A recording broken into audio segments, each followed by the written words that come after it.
الحمد لله رب العالمين والصلاة والسلام على سيد المرسلين وعلى آله وأصحابه أجمعين أما بعد أعوذ بالله من الشيطان الرجيم بسم الله الرحمن الرحيم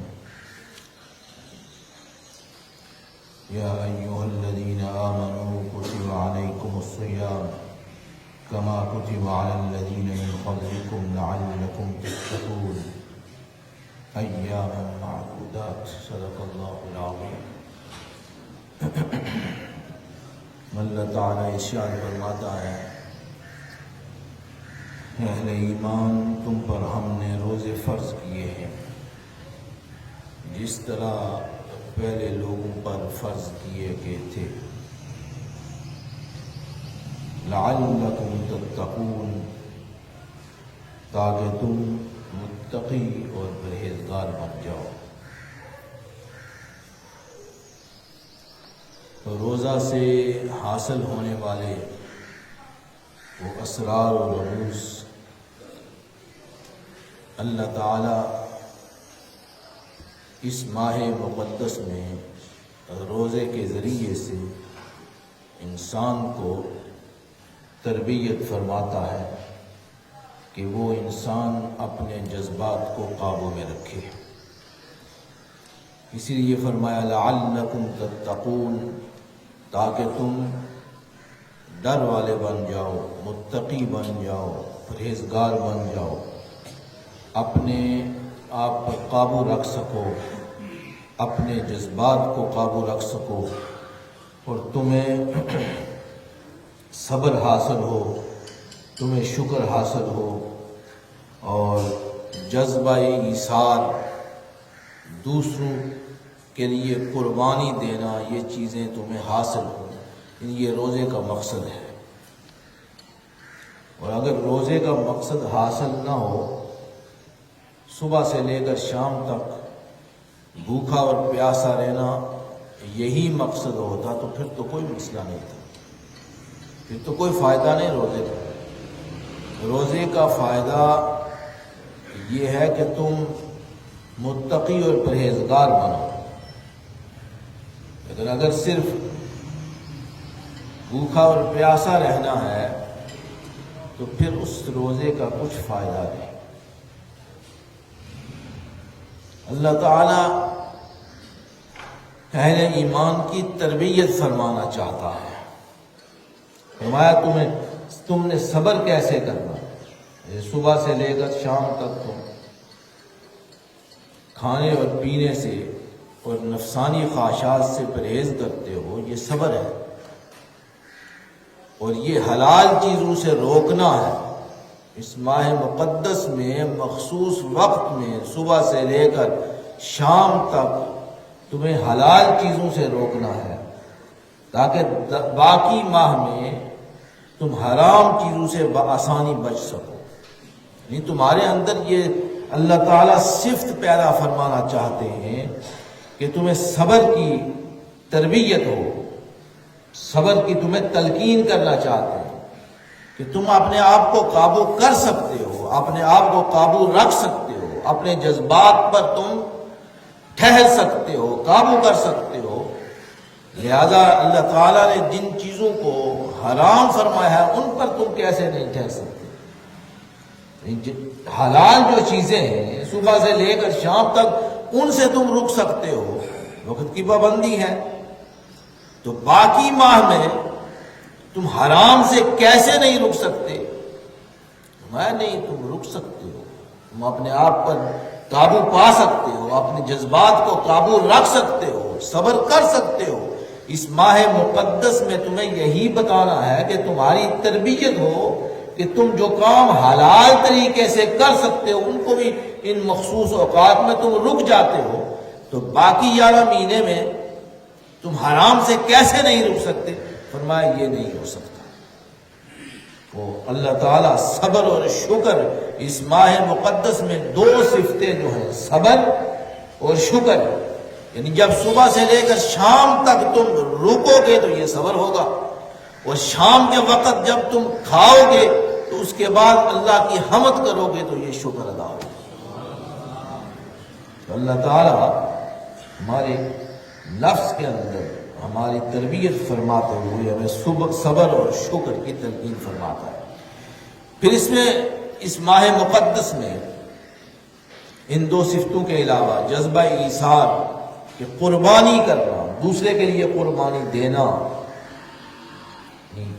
دوسرے کو روزہ کھلانا، کھانا کھلانا اور اس طرح دوسرے کی مدد کرنا، یہ بھی اللہ تعالیٰ تمہیں سکھانا چاہتے ہیں۔ اس ماہ مقدس میں لوگ قدرتی طور پر انسان کے اندر یہ صفت آ جاتی ہے کہ دوسرے کو کھانا کھلایا جائے، دوسرے کے لیے احسان کیا جائے، دوسرے کے لیے قربانی کی جائے، یعنی قدرتی طور پر انسان کی اندر یہ چیز آتی ہے، یہ جذبہ احسان اسے کہتے ہیں۔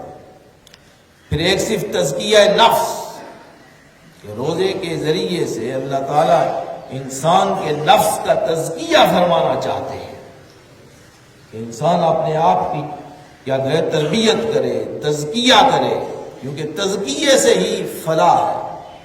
فرمایا قد افلح من زکاہا، فلاح وہ شخص پاتا ہے جس نے اپنا تزکیہ کر لیا، اپنے آپ کی تربیت کر لی، اپنے آپ کو پاک کر صاف کر لیا، ستھرا کر لیا، طہارت کی صفت اپنے اندر پیدا کر لی، تو فرمایا وہ شخص کیا ہوا ہے، فلاح پا جاتا ہے۔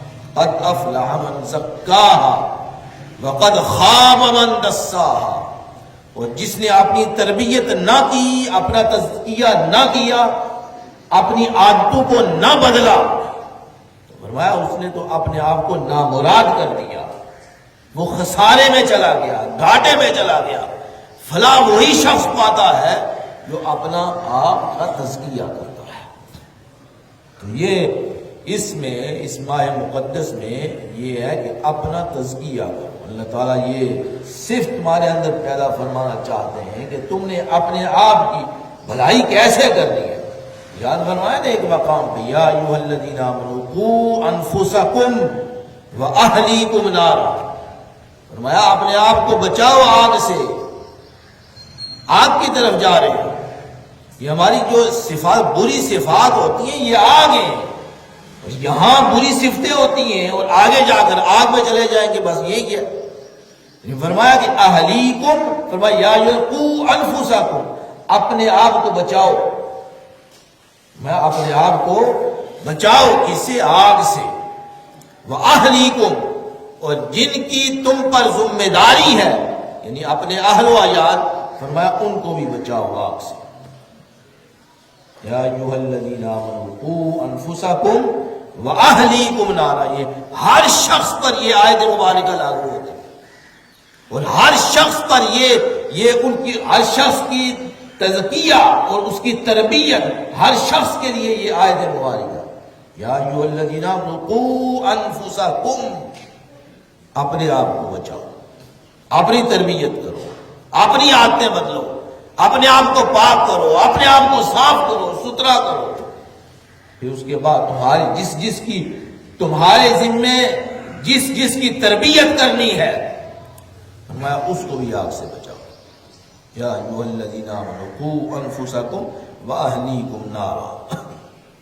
تو اللہ تعالیٰ تزکیہ نفس یہ صفت بھی پیدا فرمانا چاہتے ہیں کہ اس ماہ مقدس میں تمہاری تربیت ہو، تمہیں تزکیہ نفس حاصل ہو۔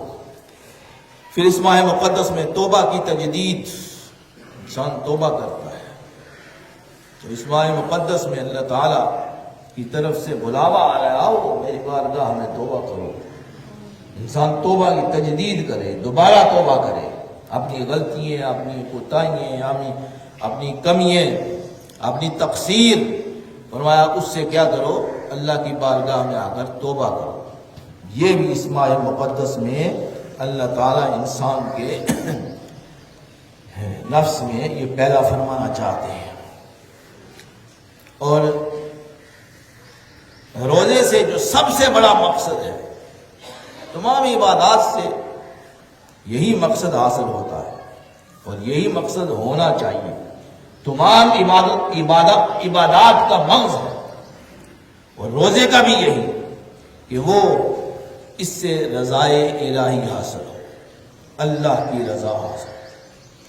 جتنی بھی عبادات ہیں، نماز پڑھتے ہیں، روزہ رکھتے ہیں، حج کرتے ہیں، زکوٰۃ ادا کرتے ہیں، نفلی صدقات ہیں یا اچھے کام کرتے ہیں، ان کا مقصد محض یہ ہونا چاہیے کہ اللہ کی رضا حاصل ہو۔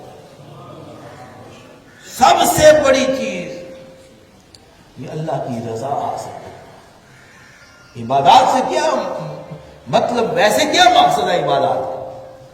ویسے تو کچھ بھی نہیں، اگر رضا الہی سے نکال دے، تقوی نکال دے، عبادت سے اللہ کی رضا حاصل نہ ہو، یہ اس چیز کو نکال دے تو پھر کیا حاصل ہو؟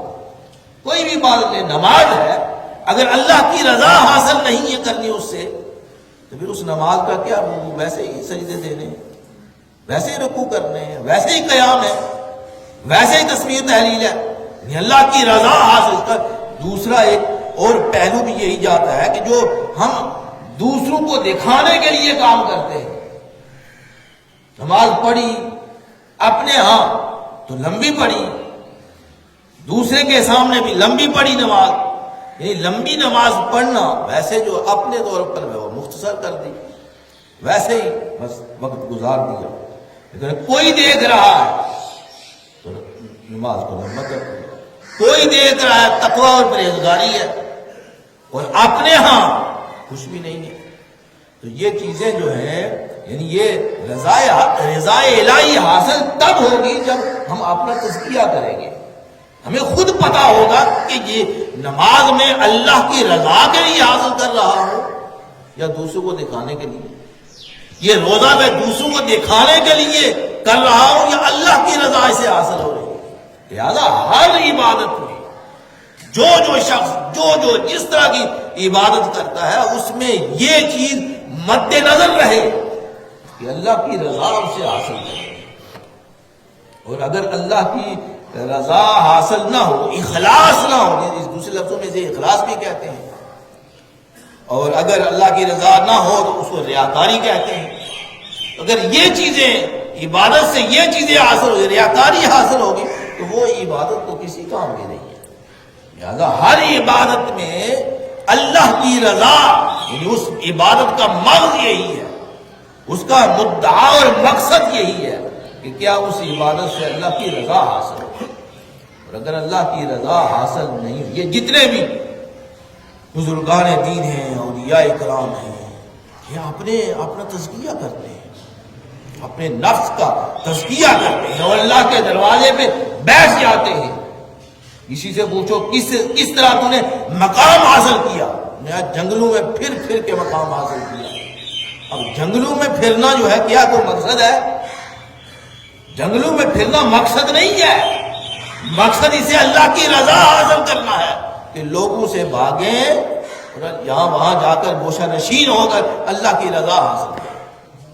وہی پوری زندگی اللہ کے دروازے پہ بیٹھ جاتے ہیں، پوری زندگی اسی طرح گزار دیتے ہیں، کیا وہ اللہ کے دروازے پہ بیٹھ کر اس کی رضا حاصل کرنا چاہتے ہیں؟ صحابہ اکرام کے لیے فرمایا نا اللہ تعالیٰ نے، صحابہ اکرام کے لیے فرمایا رضی اللہ عنہم ورضوا عنہ۔ یہ قیامت تک کے لیے یہ ٹائٹل کسی امت میں سے کسی کو نہیں دیا گیا۔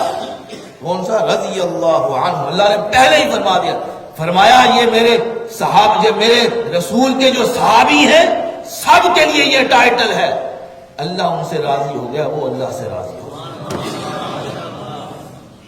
یہ ہے مقصد، عبادت کا مقصد یہی ہے، اللہ کی رضا حاصل کرنا، اسی کی جستجو میں رہنا، اسی کے راستے پر رہنا، اسی کے دروازے پر بیٹھے رہنا، اسی کی محبت ہو، اسی کا عشق ہو، اسی کا ذوق ہو، یہی ہے عبادت کا مقصد، یہی ہے۔ ویسے جھکنے کا کیا فائدہ ہے؟ ویسے رکوع کرنے کا کیا فائدہ ہے؟ ویسے سجدے کرنے کا کیا فائدہ ہے؟ اللہ کی رضا حاصل ہوگی تب مقصد پورا ہوگا، اور یہ ہر شخص کے لیے ہے، کسی خاص گروہ کے لیے نہیں ہے، کسی خاص قوم کے لیے نہیں ہے، ہر شخص کے لیے ہے کہ وہ اللہ، کیونکہ اس کا اللہ کے ساتھ تعلق ہے. یہ کہتے نہیں جی ہم گناہ گار ہیں، تم ہمارے، ٹھیک ہے دعا کرانا چاہیے دوسرے سے، خود بھی اپنے طرف دھیان کریں، توجہ کریں. اللہ تعالیٰ نے فرمایا اپنا تزکیہ کریں، تزکیہ کریں گے تو بات بنے گی. اس راستے پہ چلے تو صحیح، اس کے دروازے آور بیٹھے تو صحیح. اس کی رحمت اتنی بڑی ہے، فرمایا لا تقنطوا من رحمت اللہ. فرمایا قل یا عبادی، فرمایا بڑی آیات مبارک، فرمایا قل، محبوب آپ فرمائیں، اہم بات ہے نا، اسی لیے تو فرمایا یا قل، محبوب آپ فرمائیں یا عبادی الذین اسرفوا علی انفسہم، یا میرے بندو، میرے بندو، میرے بندو کو اعلان فرمائے اور کہہ دے یا عبادی اسرفوا علی انفسہم، اپنی ذات پر ظلم کر لو جتنے بھی. اب یہ نہیں فرمایا کہ فلاں کرو اور فلاں نہ کرو، فلاں کی معافی ہے فلاں کی معافی نہیں ہے، یہ نہیں فرمایا. فرمایا اپنے اوپر زیادتی کر لو، ظلم کر بیٹھو، گناہ کر بیٹھو، میری یہ نافرمانیاں کرو. آگے فرمایا لا تقنطوا من رحمت اللہ، فرمایا میری رحمت سے کبھی نا امید نہ ہو. تمہارے گناہ جتنے بھی چلے جائیں، تمہارے ظلم اور زیادتیاں جتنے بھی بڑے ہو جائیں، میری رحمت سے بڑھ نہیں سکتی. لا تقنطوا من رحمت اللہ ان اللہ یغفر، دیکھیں آگے کیا فرمایا، ان اللہ یغفر الذنوب، فرمایا تمہارے گناہوں کو میں بخش دوں گا. میری طرف جھکو گے، میرے دروازے پہ آؤ گے، میری طرف لو لگاؤ گے، فرمایا کیا، میں تمہارے گناہوں کو بخش دوں گا. یغفر الذنوب، یہاں بات پھر بھی نہیں ہوئی، فرمایا جمیعا، جتنے بھی تمہارے گناہ ہیں سارے کے سارے بخش دوں گا. فرمایا کیوں، میری رحمت سے نا امید کیوں ہوتے؟ یہ ہے کہ اللہ تعالیٰ سے اپنا تعلق پیدا کرو. ہر شخص کے لیے فرمایا کہ اے اللہ کے ساتھ اپنا تعلق قائم کرو. یہی تو ہے سب، تربیت تو یہی ہے نا کہ اللہ سے، بندے کا اللہ سے تعلق ہے، بندے سے اللہ کا خاص تعلق ہے. اس تعلق کی وہ لاج رکھے اور اللہ کے سامنے جھکے. اور جتنا ملنا ہے پیدا اللہ نے فرمایا، باقی جتنی آسانیاں ہیں، نعمتیں ہیں، جو بھی ہیں اللہ نے عطا فرمایا، تو لہذا اللہ کی طرف جھکے. تو حضرت ابو ہریرہ رضی اللہ عنہ روایت یہ ہے کہ سب سے بڑا مقصد عبادت کا یہی ہے، اللہ کی رضا حاصل کرنا. اور اس بات میں نہ جائیں کہ لمبے سجدے ہوں گے تب ہی اللہ کی رضا حاصل ہوگی، لمبا رکوع ہوگا تب ہی اللہ کی رضا نہیں. ہر شخص کے لیے بعض دفعہ چھوٹا سا کام ہے، چھوٹا سا کام ہے، اخلاص کے ساتھ اگر ہو جائے تو اللہ اس سے بھی راضی ہو جاتا ہے. راستے سے گزرتے ہوئے اگر کانٹا اٹھا دیا، یہ صرف یہ کہا، اپنے دل میں کہا، اپنے دل میں کہا کہ کیا کو پیچھے آنے والا ہے اسے چبھ جائے گا، اسے تکلیف پہنچے گی، اسے تکلیف پہنچے، اٹھا کے آگے پیچھا گیا، شاید اللہ تعالیٰ اسی میں اللہ کی رضا اسے حاصل ہو جائے، اللہ اسے بخش دے. اور بڑے بڑے ایسے واقعات بھی ہو گزرے ہیں، بڑی بڑی باتیں لے کر آئے ہیں، لیکن اللہ نے فرمایا نہیں، ان عبادتوں کی وجہ سے تجھے نہیں بخشتا. صرف کیوں، ایک بزرگ تھے، ان کو اللہ تعالیٰ نے فرمایا کیا لائے ہو، ان کا بہت بڑا مقام تھا اور بہت بڑا کام بھی تھا. اللہ تعالیٰ نے فرمایا تو ایک دفعہ لکھ رہا تھا، دیکھیں بات کتنی ہے، چھوٹی سی ہے.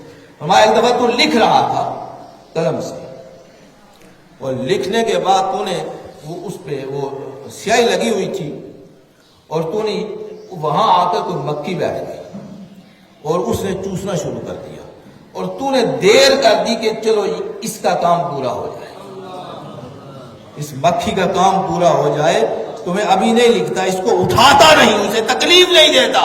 اللہ نے فرمایا باقی باتوں کی وجہ سے نہیں، اس تیری کام کی وجہ سے تجھے بخش دیا گیا. غور و فکر کریں، اللہ تعالیٰ کی رضا یہ نہیں ہے کہ بڑے بڑے کام کریں گے تب ہی اللہ کی رضا حاصل ہوگی، نہیں. چھوٹے سے کام کی طرف ہم توجہ نہیں دیتے، یہ چھوٹے کام جو ہمارے کام کے نہیں ہیں، یہ نہیں کہنا چاہیے. یہ چھوٹے کام جو ہے، چھوٹی نیکی ہے جو ہمارے کام کی نہیں، یہ نہیں. کس چیز میں اللہ کی رضا ہے یہ اللہ تعالیٰ چاہتا ہے، اللہ تعالیٰ بہتر جانتا ہے. لہذا چھوٹا سا کام کرنے سے بھی رکے نہ، کر لیں. شاید اسی سے اللہ کی رضا حاصل ہو. لہذا ہر عبادت میں، ہر کام میں اللہ کی رضا حاصل کریں. اللہ کی رضا کیسے حاصل ہوتی ہے؟ حضرت ابو ہریرہ رضی اللہ عنہ روایت فرماتے ہیں حضور نے ارشاد فرمایا اذا دخل رمضان فتحت ابواب الجنہ، فرمایا جنت کے دروازے کھول دیے جاتے ہیں. وغلقت ابواب جہنم، جہنم کے دروازے اس ماہ مقدس میں بند ہو جاتے ہیں. وسلسلت الشیاطین، جو سرکش شیطان ہیں ان کو باندھ دیا جاتا ہے. یہ بھی ایک سوال ہوتا ہے کہ شیطان باندھ گیا تو پھر ہم برائی کی طرف کیسے جا رہے ہیں؟ اب برائی کی طرف اگر خود شیطان آدمی بن چکا ہو تو پھر کیا کیا جائے گا؟